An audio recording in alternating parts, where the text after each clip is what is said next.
नमस्कार, खबरां दे इस बुलेटिन विच तुहाडा स्वागत है। मैं हां हरप्रीत कौर। पहला पेश ने चोणवीआं खबरां। प्रधानमंत्री नरेंद्र मोदी वालों गुजरात के राजकोट अंतरराष्ट्रीय हवाई अड्डे का उद्घाटन। राजस्थान विच भी कई प्रोजेक्टां दा कीता उद्घाटन ते कईयां दे रखे नींह पत्थर। संसद के दोहां सदनां विच मणिपुर हिंसा के मुद्दे ते विरोधी धिर दे रौले रप्पे दौरान कई सोध बिल पेश।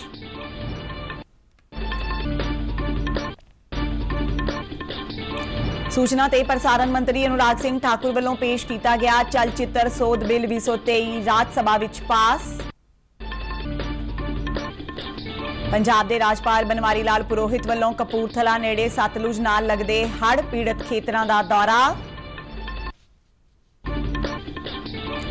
ते पंजाब सरकार दी पालतू जानवरां दीयां सारियां दुकानां ते डॉग ब्रीडर्स नूं पंजाब राज पशु भलाई बोर्ड नाल रजिस्टर्ड कराउणा लाजमी करन दी योजना। ते हुण खबरां विस्तार नाल। प्रधानमंत्री नरेंद्र मोदी ने अज गुजरात के राजकोट नेड़े हीरासर विच राज के पहले ग्रीनफील्ड कौमांतरी हवाई अड्डे का उद्घाटन किया। उन्हां हवाई अड्डे का निरीखण भी किया। इस मौके गुजरात के मुख मंत्री भुपिंदर पटेल ते केंद्रीय शहरी हवाबाजी मंत्री ज्योतिरादित्य सिंधिया भी मौजूद सन। नवा हवाई अड्डा 1405 करोड़ रुपए की लागत नाल 1500 एकड़ रकबे विच बनाया गया है। इस बाद प्रधानमंत्री ने राजकोट के रेसकोर्स मैदान विच राजकोट लई 860 करोड़ रुपए तो वध दीयां वख-वख योजनावां दा नींह पत्थर रखिया। इस मौके समागम नूं संबोधन करदिआं प्रधानमंत्री ने कहा कि उन्हां दी सरकार वल्लों देश के सर्वपक्षी विकास लई गंभीरता नाल यतन कीते जा रहे हैं। राजकोट को हमने हर प्रकार से आगे बढ़ते देखा है। अब राजकोट की पहचान सौराष्ट्र के ग्रोथ इंजन के तरफ भी हो रही है। यहां इतना कुछ है, उद्योग धंधे हैं, बिजनेस है, संस्कृति है, खान पान है, लेकिन एक कमी महसूस होती थी और आप सभी भी बार बार मुझे बताते रहते थे और वो कमी भी आज पूरी हो गई है। अभी कुछ देर पहले जब मैं नए बने एयरपोर्ट पर था तो आपके इस सपने के पूरे होने की खुशी मैंने भी महसूस की। इस तो पहला प्रधानमंत्री नरेंद्र मोदी ने राजस्थान के सीकर विच 1,25,000 पीएम किसान समृद्धि केंद्र राष्ट्र नूं समर्पित किए। उन्हां यूरिया गोल्ड की भी शुरुआत की। प्रधानमंत्री ने डिजिटल वणज के ओपन नैटवर्क उपर 1500 किसान उत्पादक संगठनों नूं शामिल किए जाण दा भी उद्घाटन किया। मोदी ने बटन दबा के प्रधानमंत्री किसान सम्मान निधि हेठ 14वीं किश्त के रूप में तकरीबन 17,000 करोड़ रुपए की रकम डीबीटी के माध्यम नाल 8.5 करोड़ तो वध लाभपात्रियों नूं जारी की। इस मौके प्रधानमंत्री ने 5 नवे मैडिकल कॉलेजों का उद्घाटन किया ते 7 मैडिकल कॉलेजों का नींह पत्थर रखिया। समागम नूं संबोधन करदिआं प्रधानमंत्री ने कहा कि किसानां दी आमदन वधाउण ते उन्हां दे खर्चे घट करन लई लगातार कदम चुके जा रहे हैं। प्रधानमंत्री नरेंद्र मोदी ने कहा कि देश का विकास तां ही हो सकता है जद पिंडां दा विकास होवे। अज सरकार देश के पिंडां नूं हर वो सहूलत देण दा यतन कर रही है जो शहरां विच मिलदियां ने। उन्होंने दस्सिया कि सरकार ने मोटे अनाज नूं श्रीयम की पछाण दित्ती है ते इस नूं दुनिया के वड्डे बाजारां विच पहुंचाया है। उन्होंने कहा कि इसका लाभ देश के उन्हां किसानां नूं हो रहा है जो मोटे अनाज की खेती कर रहे हैं। उन्होंने कहा कि सरकार देश के किसानां नाल मोढा जोड़ के उन्हां दी खुशहाली लई वचनबद्ध है। इस मौके राजस्थान के राज्यपाल कलराज मिश्रा, केंद्रीय मंत्री मनसुख मांडविया, नरेंद्र सिंह तोमर, गजेंद्र सिंह शेखावत, कैलाश चौधरी ते राजस्थान के मंत्री भी मौजूद सन। संसद के दोहां सदनां की कार्रवाई विच अज लगातार 6वें दिन भी मणिपुर हिंसा के मुद्दे नूं लैके विरोधी धिर वल्लों कीते गए हंगामे कारण बार-बार अड़िक्का पिया। लोक सभा विच स्पीकर ओम बिरला वल्लों नारेबाजी कर रहे विरोधी धिर के मैंबरां नूं अपनियां सीटां ते बैठण की अपील कीते जाण दे बावजूद मैंबरां ने हंगामा जारी रखिया तां उन्हां ने सदन की कार्रवाई पहलां दोपहर 2 बजे फिर 3 बजे ते बाद विच सारे दिन लई मुलतवी कर दित्ती। विरोधी धिर दे रौले रप्पे के बावजूद कई सोध बिल सदन विच पेश किए गए। उधर राज सभा विच विरोधी धिर दे मैंबरां वल्लों लगातार रौला रप्पा पाए जाण दौरान विदेश मंत्री डॉक्टर एस जयशंकर ने भारत की विदेश नीति विच नवीआं घटनावां दे मुद्दे ते अपना बयान जारी रखदिआं कहा कि भारत अमरीका ते संयुक्त अरब अमीरात विचाले कई अहम समझौतिਆਂ ते सही पाई गई जिन्हां नाल दुनिया विच भारत दा रुतबा ते मान वधिआ। उन्हां कहा कि साडी गुआंढी पहलां दी नीति वधेरे कामयाब रही है। This marked the celebrations of the 70th anniversary of diplomatic relations between our countries. Honorable President was the chief guest of the celebrations commemorating 150 years of the arrival of Indians in Suriname in June. She was conferred Suriname's highest distinction, the Grand Order of the Chain of the Yellow Star. Honorable President also visited Serbia in the same month. Honorable Vice President visited the लोक सभा के रौले रप्पे दौरान जन विश्वास व्यवस्था विच सोध bill 2023 नूं पास कर दिता गया। इसका मंतव खेतीबाड़ी, वातावरण, मीडिया ते प्रकाशन खेतर नाल संबंधित 42 कानूनां नूं सोधना सी। बिल विच होई चर्चा का जवाब दिंदिआं वणज ते सनत मंत्री पीयूष गोयल ने कहा कि सरकार ने आम आदमी की जिंदगी सुखाली बनाउण वास्ते कई कदम चुके ने। पिछले 9 वरियां विच 1500 तो वध पुराने बिलां नूं रद्द किया गया है। ऐसे 1500 के करीब कानून पूरी तरीके से रद्द किए गए, रिपील किए गए, जिससे जनता को और लोगों को एक राहत मिली। माननीय प्रधानमंत्री जी के नेतृत्व में सरकार ने गत 9 वर्षों में 40,000 ऐसे कंप्लायंस बर्डन जो लोगों को पूर्ति करनी पड़ती है, ऐसे कंप्लायंस बर्डन को या तो सरल किया या राज्यसभा वालों अज चलचित्र सोध बिल 2023 पास कर दिता गया। इस विच चलचित्र नियम 1952 विच सोध की तजवीज़ है। बिल विच उम्र के आधार पर कुछ होर प्रमाण पत्र श्रेणियां शामिल कीतियां गईयां ने। सूचना ते प्रसारण मंत्री अनुराग सिंह ठाकुर वालों सदन विच यह बिल पेश किया गया।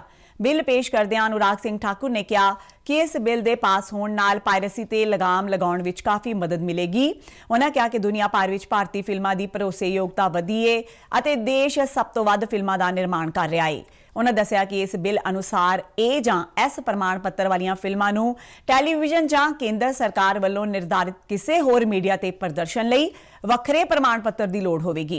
इस बिल नाल फिल्मां दी गैर कानूनी रिकॉर्डिंग ते गैर कानूनी प्रदर्शन ते रोक लगेगी। बिल अनुसार गैर कानूनी रिकॉर्डिंग का यतन भी अपराध होवेगा। India being a country of storytellers, we have all the ingredients, I'll say, to become the content hub of the world, and India should emerge as the content hub of the world. Technology का उपयोग करके अब फिल्मों को एक बहुत विशाल स्तर किया गया है। अब केवल यहीं तक नहीं, आज विश्व की बड़ी से बड़ी पिक्चरों का पोस्ट प्रोडक्शन काम हिंदुस्तान में होता है। एबीजीसी सेक्टर जो एनिमेशन, विजुअल इफेक्ट्स, ग्राफिक्स और कॉमिक्स, ये सेक्टर बहुत बड़ा ग्रो कर रहा है। तो हमें कुल मिलाकर फिल्म जगत को एक बहुत बड़े अवसर के रूप में देखना चाहिए और एक बहुत बड़ी ताकत के रूप में देखना चाहिए। पार्लिमानी मामलों बारे केंद्रीय मंत्री प्रहलाद जोशी ने कहा है कि लोक सभा विच कांग्रेस पार्टी वालों पेश किए गए बेभरोसगी मते उपर विरोधी धिर एकजुट नहीं है। संसद भवन के बाहर मीडिया नाल गलबात करदिआं उन्होंने कहा कि बेभरोसगी मते मगरों का घटनाक्रम यह दर्शाता है कि विरोधी धिर इस मुद्दे उपर सहमत नहीं है। उन्होंने कहा कि सरकार 2018 वांग ही इस बेभरोसगी मते नूं फेल करन बारे आसवंद है। विरोधी पार्टियों वालों मणिपुर का मुद्दा चुके जाण उपर प्रहलाद जोशी ने कहा कि गृह मंत्री अमित शाह हालात की समीक्षा करने लई 3 दिन मणिपुर विच रहे ते लगातार स्थिति उपर निगरानी रख रहे हैं। उन्होंने दस्सिया कि पूरब उत्तर के सांसद राज सभा के सभापति नूं मिले, वो सदन विच मणिपुर मामले ते चर्चा चाहते हैं। प्रहलाद जोशी ने दस्सिया कि सरकार सदन विच इस मुद्दे उपर चर्चा करवाउण लई तैयार है। ने कहा था कि 2023 में आप फिर से नो कॉन्फ्रेंस मोशन लाइए, तो पूरा उसके लिए तैयारी करिए। उन लोगों ने तैयारी करके आए, लेकिन उसमें भी डिवाइड भी है। तो कांग्रेस का जो एज यूजुअल एटीट्यूड है, कांग्रेस पार्टी ने किसी अपोजिशन कंसल्ट न करते हुए अपने दिया है नो कॉन्फिडेंस मोशन मूव करने से, और काला कपड़ा पहन के आने से कुछ नहीं होगा, बाद में काला कपड़ा पहन के ही घूमना पड़ेगा। ਵਿੱਤ ਮੰਤਰੀ ਨਿਰਮਲਾ ਸੀਤਾਰਮਨ ਨੇ ਕਿਹਾ ਕਿ ਸਰਕਾਰ ਭਾਰਤ ਨੂੰ ਇੱਕ ਨਿਰਮਾਣ ਕੇਂਦਰ ਬਣਾਉਣ ਲਈ ਰਸਾਇਣ ਅਤੇ ਪੈਟਰੋਕੈਮੀਕਲ ਖੇਤਰ ਲਈ ਉਤਪਾਦਨ ਆਧਾਰਿਤ ਪ੍ਰੋਤਸਾਹਨ PLI ਉੱਪਰ ਵਿਚਾਰ ਕਰੇਗੀ। ਅੱਜ ਨਵੀਂ ਦਿੱਲੀ ਵਿੱਚ ਵੈਸ਼ਵਿਕ ਰਸਾਇਣ ਅਤੇ ਪੈਟਰੋਕੈਮੀਕਲ ਵਿਨਿਰਮਾਣ ਕੇਂਦਰ ਉੱਪਰ ਤੀਜੇ ਸਿਖਰ ਸੰਮੇਲਨ ਨੂੰ ਸੰਬੋਧਨ ਕਰਦਿਆਂ ਉਨ੍ਹਾਂ ਕਿਹਾ ਕਿ ਇਸ ਖੇਤਰ ਦਾ ਮੌਜੂਦਾ ਆਕਾਰ ਅਰਥਚਾਰੇ ਉੱਪਰ ਵੱਡਾ ਅਸਰ ਪਾਵੇਗਾ। ਸੀਤਾਰਮਨ ਨੇ ਕਿਹਾ ਕਿ ਬਾਜ਼ਾਰ ਵਿੱਚ ਇਸ ਦੇ 80,000 ਉਤਪਾਦ ਨੇ। PLI ਯੋਜਨਾ ਕਾਰਨ ਦੇਸ਼ ਵਿੱਚ ਉਤਪਾਦਨ, ਰੋਜ਼ਗਾਰ ਸਿਰਜਣ ਤੇ ਦਰਾਮਦ ਵਿੱਚ ਵਾਧਾ ਹੋਇਆ ਹੈ। ਉਨ੍ਹਾਂ ਦੱਸਿਆ ਕਿ ਭਾਰਤ ਨੇ 2047 ਤੱਕ ਊਰਜਾ ਦੇ ਖੇਤਰ ਵਿੱਚ ਆਤਮ ਨਿਰਭਰ ਬਣਨ ਦਾ ਟੀਚਾ ਮਿਥਿਆ ਹੈ। ਕੇਂਦਰੀ ਪੈਟਰੋਲੀਅਮ ਤੇ ਕੁਦਰਤੀ ਗੈਸ ਮੰਤਰੀ ਹਰਦੀਪ ਸਿੰਘ ਪੁਰੀ ਨੇ ਦੱਸਿਆ ਕਿ ਦੇਸ਼ ਵਿੱਚ ਕੋਲੇ ਦੀ ਘਾਟ ਨਹੀਂ ਹੈ। ਲੋਕ ਸਭਾ ਵਿੱਚ ਅੱਜ ਇੱਕ ਸਵਾਲ ਦੇ ਲਿਖਤੀ ਜਵਾਬ ਵਿੱਚ ਉਨ੍ਹਾਂ ਦੱਸਿਆ ਕਿ 2022-23 ਦੌਰਾਨ ਸਰਬ ਭਾਰਤੀ ਕੋਲਾ ਉਤਪਾਦਨ 893 ਮਿਲੀਅਨ ਟਨ ਤੋਂ ਵੱਧ ਸੀ। ਇਸ ਉਤਪਾਦਨ ਵਿੱਚ ਪਿਛਲੇ ਵਰੇ ਦੇ ਮੁਕਾਬਲੇ ਤਕਰੀਬਨ 14.77% ਦਾ ਵਾਧਾ ਦਰਜ ਹੋਇਆ ਹੈ। ਉਨ੍ਹਾਂ ਦੱਸਿਆ ਕਿ 5 ਸੂਤਰੀ ਰਣਨੀਤੀ ਅਪਣਾ ਕੇ ਮੰਤਰਾਲਾ ਹਾਈਡਰੋਕਾਰਬਨ ਦਰਾਮਦ ਨਿਰਭਰਤਾ ਨੂੰ ਘੱਟ ਕਰ ਰਿਹਾ ਹੈ। ਮੰਤਰਾਲਾ ਘਰੇਲੂ ਉਤਪਾਦਨ, ਗੈਸ ਈਂਧਨ ਤੇ ਨਵਿਆਉਣਯੋਗ ਊਰਜਾ ਨੂੰ ਅਪਣਾ ਕੇ ਊਰਜਾ ਸਮਰੱਥਾ ਨਿਯਮਾਂ ਰਾਹੀਂ ਵਿਕਲਪਿਕ ਮੰਗ ਨੂੰ ਵਧਾਉਣ ਦਾ ਯਤਨ ਕਰ ਰਿਹਾ ਹੈ। ਪੰਜਾਬ ਦੇ ਰਾਜਪਾਲ ਬਨਵਾਰੀ ਲਾਲ ਪੁਰੋਹਿਤ ਵੱਲੋਂ ਅੱਜ ਹੜ੍ਹ ਮਾਰੇ ਖੇਤਰਾਂ ਦਾ ਦੌਰਾ ਕੀਤਾ ਗਿਆ ਤੇ ਉਹ ਗਿੱਦੜ ਪਿੰਡੀ ਨੇੜੇ ਸਤਲੁਜ ਦਰਿਆ ਤੇ ਬਣੇ ਸੜਕੀ ਪੁਲ ਤੇ ਪੁੱਜੇ। ਉਨ੍ਹਾਂ ਦੇ ਨਾਲ ਆਏ ਪ੍ਰਸ਼ਾਸਨਿਕ ਅਧਿਕਾਰੀਆਂ ਨੇ ਹੜ੍ਹਾਂ ਦੀ ਰੋਕਥਾਮ ਲਈ ਕੀਤੇ ਜਾ ਰਹੇ ਉਪਾਵਾਂ ਬਾਰੇ ਵਿਸਥਾਰ ਨਾਲ ਦੱਸਿਆ। ਇਸ ਮੌਕੇ ਨਿਰਮਲ ਕੁਟੀਆ ਸੀਚੇਵਾਲ ਨਾਲ ਸੰਬੰਧਿਤ ਸੰਤ ਸੁਖਜੀਤ ਸਿੰਘ ਸੀਚੇਵਾਲ ਤੇ ਕਈ ਹੜ੍ਹ ਮਾਰੇ ਪਿੰਡਾਂ ਤੋਂ ਆਏ ਲੋਕਾਂ ਵੱਲੋਂ ਰਾਜਪਾਲ ਨਾਲ ਗੱਲਬਾਤ ਕੀਤੀ ਗਈ ਤੇ ਹੜ੍ਹ ਕਾਰਨ ਆਈਆਂ ਮੁਸ਼ਕਲਾਂ ਬਾਰੇ ਵਿਸਥਾਰ ਨਾਲ ਦੱਸਿਆ ਗਿਆ। ਰਾਜਪਾਲ ਵੱਲੋਂ ਜਿੱਥੇ ਬੰਨ੍ਹ ਟੁੱਟਿਆ ਸੀ ਉੱਥੇ ਜਾਣ ਦੀ ਇੱਛਾ ਵੀ ਪ੍ਰਗਟਾਈ ਗਈ, ਪਰ ਅਧਿਕਾਰੀਆਂ ਵੱਲੋਂ ਸਵੇਰ ਤੋਂ ਹੀ ਪੈ ਰਹੀ ਬਾਰਿਸ਼ ਨਾਲ ਬੰਨ੍ਹ ਤੇ ਬਣੇ ਹੋਏ ਖੋਬੇ ਕਰਕੇ ਉੱਥੇ ਨਾ ਪਹੁੰਚ ਸਕਣ ਦੀ ਬੇਨਤੀ ਕੀਤੀ ਗਈ, ਜਿਸ ਨੂੰ ਰਾਜਪਾਲ ਨੇ ਸਵੀਕਾਰ ਕਰ ਲਿਆ। ਪੰਜਾਬ ਸਰਕਾਰ ਵੱਲੋਂ ਪਾਲਤੂ ਜਾਨਵਰਾਂ ਦੀਆਂ ਸਾਰੀਆਂ ਦੁਕਾਨਾਂ ਤੇ ਡੌਗ ਬਰੀਡਰਜ਼ ਨੂੰ ਪੰਜਾਬ ਰਾਜ ਪਸ਼ੂ ਭਲਾਈ ਬੋਰਡ ਨਾਲ ਰਜਿਸਟਰਡ ਕਰਵਾਉਣਾ ਲਾਜ਼ਮੀ ਕੀਤਾ ਜਾ ਰਿਹਾ ਹੈ।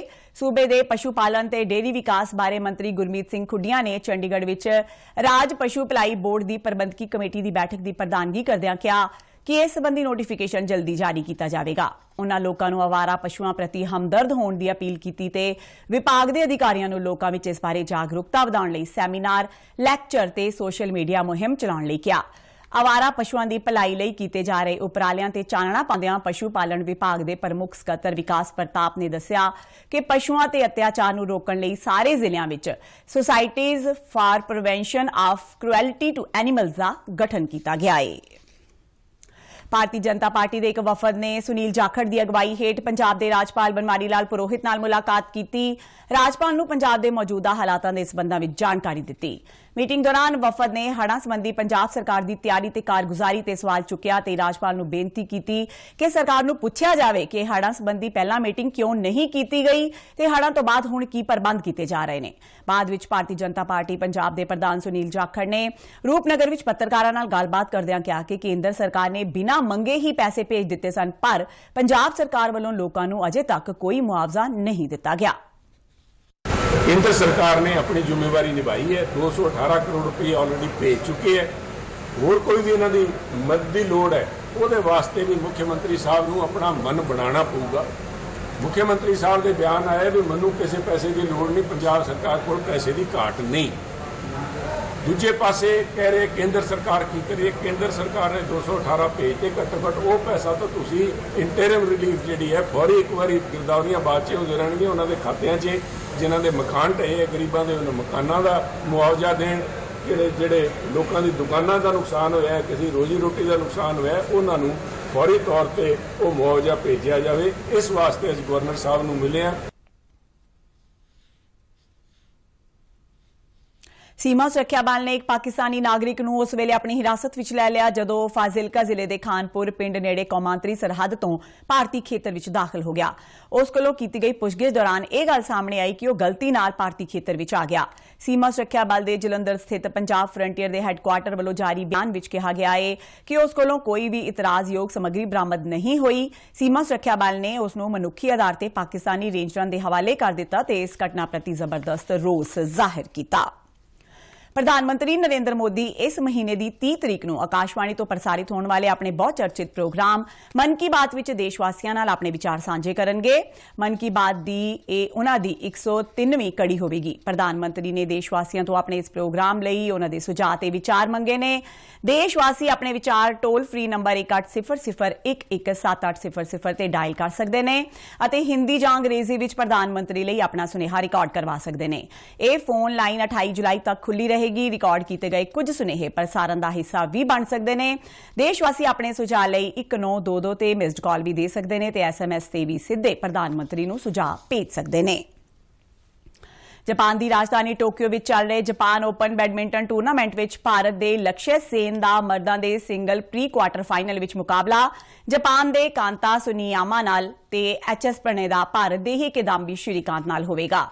लक्ष्य सेन ने कल खेडे गए दूजे राउंड में अपने विरोधी प्रियांशु राजावत नूं 21-15, 12-21, 24-22 नाल हरा के टूरनामेंट के दूजे दौर में प्रवेश किया सी। HS प्रणय ने चीन के ली शीफेंग नूं मात दित्ती सी। इसे दौरान सात्विक साईराज रैंकी रेड्डी ते चिराग शेट्टी की जोड़ी मर्दां के डबल्स मुकाबले के आखिरी 16 के दौर में पहुंच गई है। खबरों के बुलेटिन साडे दर्शक RNU DDK जलंधर के यूट्यूब चैनल, फेसबुक पेज ते ट्विटर हैंडल ते भी देख सकते हैं। ते इस दे नाल ही खबरों का यह बुलेटिन खत्म हुंदा है। आज्ञा दिओ, नमस्कार।